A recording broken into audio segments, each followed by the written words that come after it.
Hello दोस्तों, नमस्कार। मैं हूं खजान और आप देख रहे हैं स्टार न्यूज। बात करेंगे हम पहलगाम हमले की।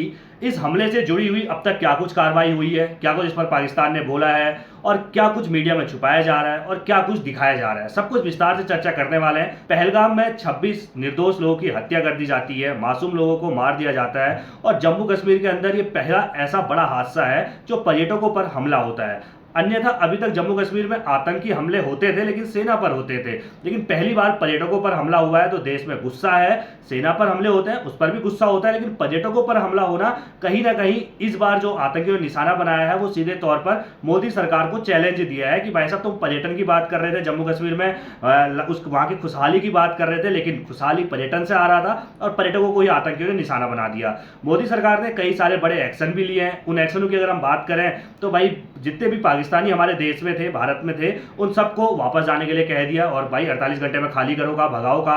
अमित शाह ने खुद सभी राज्यों के मुख्यमंत्रियों से फोन पर बातचीत की और उनसे सीधे तौर पर कहा कि भाई ढूंढ ढूंढ कर जो तुम्हारे वहां, जो तुम्हारे राज्यों में जो भी पाकिस्तानी है उनको सबको भेजिए यहां से, उनको सबको यहां से भगाइए।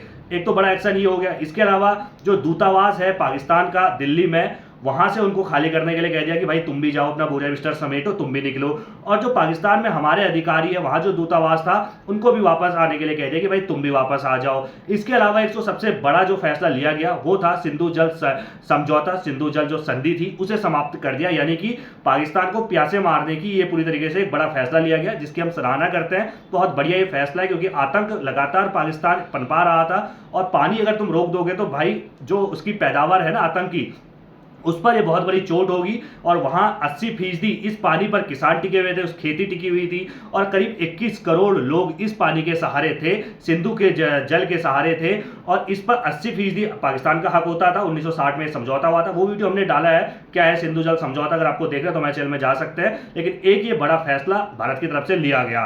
तो ये बड़े फैसले जब लिए गए तो पाकिस्तान भी बिलबिला उठा और पाकिस्तान की तरफ से सीधे तौर पर धमकियां दी जा रही है कि अगर पानी रोका या पानी मोड़ा तो भाई साहब बिलावल भुट्टो है, उन्होंने धमकी दी है। इसके अलावा गृह मंत्री जो पाकिस्तान के, उन्होंने धमकी दी है। कहीं ना कहीं प्रधानमंत्री ने मीटिंग की तो प्रधानमंत्री के हवाले से मीडिया में जो वहां खबरें चली उसमें धमकी दी गई थी कि सीधे तौर पर कहा गया कि ये हम इसको युद्ध मानेंगे, कि भाई हम युद्ध के लिए तैयार हैं। पानी हमारा रोका तो अंतर्राष्ट्रीय मुद्दा है, इसको अंतर्राष्ट्रीय स्तर पर इसमें हस्ताक्षर हुए थे, तो भारत अकेले इसको नहीं रोक सकता। लेकिन भारत अडिग है और कह रहा है कि भाई रोक के रहेंगे। बड़ी कार्रवाई है, ठीक है, हम मानते हैं। आतंक के खिलाफ बड़ा एक्शन, और बड़ा एक्शन हम चाहते हैं। लोगों में आक्रोश है, सड़कों पर उतरे हुए हैं और लगातार लोग जो है पाकिस्तान के खिलाफ नारेबाजी कर रहे हैं और सरकार से सख्त कार्रवाई की मांग कर रहे हैं कि भाई साहब सख्त कार्रवाई होनी चाहिए। इस बीच हमारा एक जवान जो है वो बीएसएफ का जवान था और वो पाकिस्तान की सीमा पार कर जाता है गलती से, और पाकिस्तान के जो रेंजर्स हैं, पाकिस्तान की जो सेना है, वो उसे अपने कब्जे में ले लेते हैं। और ये आम बात होती थी वैसे, लेकिन अब पहलगाम अटैक के बाद ये आम बात नहीं रह गई है। हमारा जवान लौटाने से अभी तक पाकिस्तान ने इनकार किया हुआ है और लगातार बातचीत चल रही है। ये आम बात होती थी कि भाई उनका कोई इधर आ जाए गलती से या हमारा कोई जवान उधर चले जाए तो लौटा दिया जाता था मीटिंग होने के बाद। लेकिन अब यहाँ पर जो है 48 घंटे से ज्यादा 72 घंटे होने वाले हैं और अभी तक जो है हमारा जवान लौटाया नहीं गया। मीटिंग लगातार जारी है और वो जो है आप देखेंगे पंजाब के बॉर्डर से, आपने खबर पढ़ी होगी, अगर ये खबर भी नहीं पड़ी है तो भाई हमारे चैनल में ये खबर भी डली हुई है, किस तरीके से जवान पहुंचा था और क्या कुछ इस पर कार्रवाई हो रही है। ये तो रही क्या कुछ हो रहा है, लेकिन एक खबर जो छुपाई गई सोशल मीडिया पर, वो खबर भी बड़ी जोर शोर से चल रही है। चूक की खबर।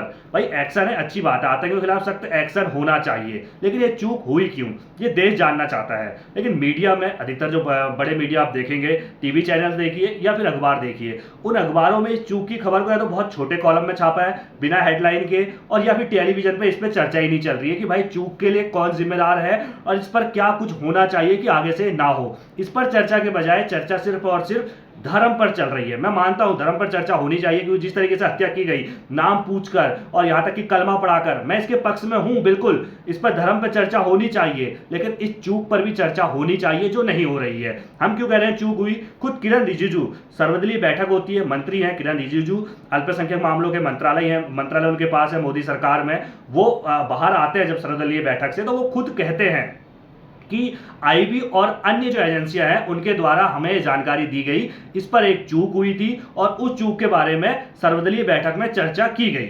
उन्होंने खुद माना, सरकार ने खुद माना कि चूक हुई है, सुरक्षा में चूक हुई, जिस कारण 26 लोगों की मौत हुई है, 26 लोगों की हत्या हुई है। तो सरकार ने खुद माना, लेकिन मीडिया इसको नहीं दिखा रहा है। अखबार में इसको छोटे छोटे कॉलमों में दर्ज किया गया है, जबकि ये सबसे बड़ी हेडलाइन होनी चाहिए थी, ये टॉप पे होनी चाहिए थी कि सरकार ने चूक मानी है। और मुझे ऐसा लगता है अपने इतिहास में, मैं कोई बीजेपी विरोधी नहीं हूं, लेकिन जिस तरीके से चल रहा है मैं इसके खिलाफ हूं। रवीश कुमार नाम का यूट्यूब चैनल जो है, हर कोई जानता होगा, देखता होगा, उन्होंने इस खबर को प्रमुखता से उठाया और देखने के बाद मुझे भी लगा कि हाँ, ये बात वास्तव में सही है कि इस तरीके से चूक की खबर को क्यों छुपाया गया। धर्म के नाम पर आपने किया, ठीक है, वो किया गया, वो करना चाहिए, मैं उसके खिलाफ नहीं हूं कि आपने धर्म के नाम पर उन्होंने जो आतंकियों ने जिस तरीके से किया, हिंदू को मारा, कलमा पढ़ाया गया, उस पर बहस होना बिल्कुल सही बात है, क्योंकि भारत जो है वो धर्मनिरपेक्ष देश है और यहां पर इस तरीके से गतिविधियां होंगी तो उस पर एक्शन होना चाहिए, सख्त एक्शन होना चाहिए। आतंकी को जल्द से ढूंढिए, फांसी दीजिए। अभी तक आतंकी हत्या नहीं चढ़े हैं।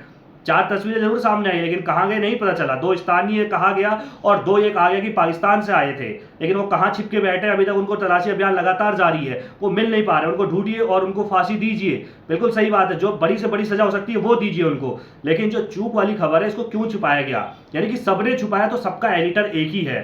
वो एडिटर कौन है और क्या वो मतलब मैसेज देना चाहते हैं इसके माध्यम से?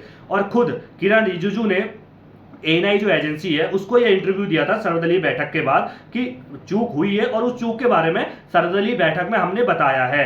लेकिन जब उन्होंने अपने एक्स हैंडल, ट्विटर जिसको हम पहले कहते थे, एक्स हैंडल में उस वीडियो को डाला तो उसमें 53 सेकंड का, जहां पर उन्होंने कहा ना कि ये सड़क पे नहीं हुई थी। भाई, अब आतंकवादी सड़क पे हत्या थोड़ा करेंगे? ये सड़क से करीबन 1-1.5 घंटे पैदल रास्ता है, और या फिर आप घोड़े से जा सकते हैं।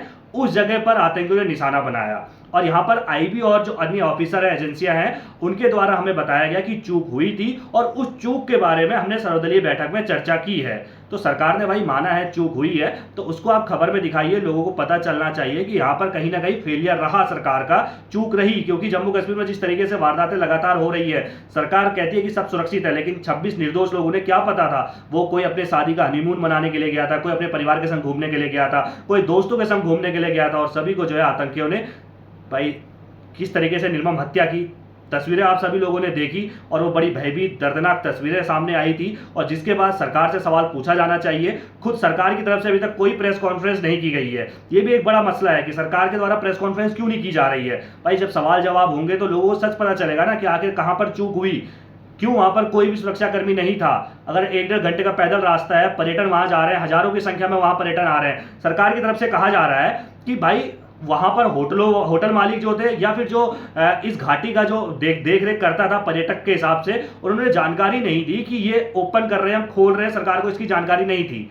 इन कई सवाल खड़े होते हैं, सरकार को आखिर कैसे जानकारी नहीं थी? हर दिन वहां पर हजारों लोग आ रहे थे, क्यों वहां पर जवान नहीं थे? अब सरकार ये भी कह रही है कि पर्यटन स्थल से जो सेना को हम दूर रखते हैं, क्योंकि वहां पर लोग घूमने फिरने आते हैं और सेना का वहां पर इतना कोई काम नहीं होता। लेकिन रास्ते पर तो काम होता है, आपका काम बनता था, आपकी ये जिम्मेदारी है, क्योंकि आप राजा हैं और राजा की जिम्मेदारी अपनी प्रजा को बचाने का है। लेकिन सरकार की तरफ से कोई प्रेस कॉन्फ्रेंस अभी तक नहीं की गई है, जो सवालों के घेरे में, और लगातार इस पर सवाल पूछे जा रहे हैं सोशल मीडिया पर। लेकिन मीडिया इन खबरों से दूर है, अगर है भी इनके पास तो सिर्फ और सिर्फ सुपरफास्ट खबरों में। 100 खबरें फटाफट आती है, उसमें आपको 1-2 लाइन की खबर मिल जाएगी। अखबार, बड़े अखबारों की बात करें, मैं सोशल मीडिया की बात नहीं कर रहा, या फिर मैं आपको वेबसाइटों की बात नहीं कर रहा, लेकिन टीवी और अखबार आदमी जो देखता है उसकी मैं बात करूं तो अखबारों में आप कोई भी अखबार उठा के देख लीजिएगा कल का, आपको उसमें छोटी छोटी हेडलाइन, कहीं एक लाइन में सरकार ने चूक मानी, ये सिर्फ आपको नजर आएगा, जो बड़ी समस्या है भाई। क्योंकि देश दुनिया को सबको पता चलना चाहिए कि यहां पर चूक हुई थी, बदला लीजिए, मैं इसके बिल्कुल पक्ष में हूं, और पाकिस्तान के खिलाफ सख्त एक्शन लीजिए, मैं इसके पक्ष में भी हूं। लेकिन चूक कहां पर हुई, इसको भी आप ठीक तरीके से सटीक जानकारी के साथ लोगों तक पहुंचाइए, ताकि देश को पता तो चले कि आखिरकार चूक हुई कैसे। जानकारी बिल्कुल आनी चाहिए और सरकार से सवाल पूछे जाने चाहिए कि सरकार इसके लिए क्या कदम उठाएगी आगे आने वाले समय में, क्योंकि जम्मू कश्मीर हमारा अभिन्न अंग है। पाकिस्तान के पास जो पीओके है वो भी हमारा है, उसको लाने की भी अच्छी पहल है, ठीक है, वो भी आना चाहिए। आपको हमला करना है, करिए, लेकिन भाई जो हमारे देश के बेगुनाह लोग मारे जा रहे हैं उनकी रक्षा करना सरकार का प्रथम कर्तव्य होना चाहिए। और सुरक्षा के लिहाज से, क्योंकि जम्मू कश्मीर में टूरिस्ट जिन्होंने बुकिंग की थी, अब उन्होंने बहुत सारी अपनी टिकटें कैंसिल कर दी हैं, और वहाँ के लोग इसीलिए परेशान हैं कि भाई हमारा क्या गुनाह है, क्योंकि हम तो भाई, और वास्तव में ये बात भी हकीकत है, अगर आप जम्मू कश्मीर घूमने जाएंगे तो वहाँ के लोग आपको बहुत अतिथि देवो भव वाले जो है मन से आपका स्वागत करेंगे और आपको घुमाएंगे एक अच्छे तरीके से, आपको होटल सब कुछ आपको वहाँ पर मिलेगा। तो कहीं ना कहीं टूरिस्ट को लेकर एक जम्मू कश्मीर में जो धारणाएं थी वो अब खत्म होती जा रही हैं, और इसमें जो चूक का मामला सामने आया ये सबके सामने आना चाहिए कि चूक कैसे हुई और क्यों यहाँ पर कोई अधिकारी नहीं थे और किस तरीके से यहाँ पर जो है ये चूक की पूरी घटना घटी है। पाकिस्तान पर सख्त एक्शन होना चाहिए, मैं लगातार कह रहा हूँ, पाकिस्तान की कमर तोड़नी चाहिए, क्योंकि आतंक जो है वो पाकिस्तान में ही पनपता है और पाकिस्तान से ही इस आतंक का पूरा कनेक्शन निकल कर आ रहा है। गीदड़ भपकिया पाकिस्तान दे रहा है, पहले पानी रोको उसके बाद उस पर हमला करो, ये जरूरी है, पाकिस्तान को मुंहतोड़ जवाब देना जरूरी है। लेकिन सरकार की चूक की गलती जो उन्होंने मानी है और इसको भी दिखाना चाहिए प्रमुखता से कहां पर चूक हुई है। आपकी क्या राय है कमेंट करके जरूर रखिएगा, और सभी खबरों को पहले जानने के लिए यार फॉलो सब्सक्राइब करना बिल्कुल ना भूलिएगा, आपसे आग्रह है, ताकि हम सारी खबरें आप तक सबसे पहले पहुंचा सकें। बाकी सारी खबरें हम लगातार अपने ट्विटर हैंडल पर भी, इंस्टाग्राम पर भी और फेसबुक पर भी कंटिन्यू देते रहते हैं, आप वहां जाकर भी देख सकते हैं, स्टार न्यूज के नाम से ही आपको वहां पर भी चैनल मिलेगा। धन्यवाद।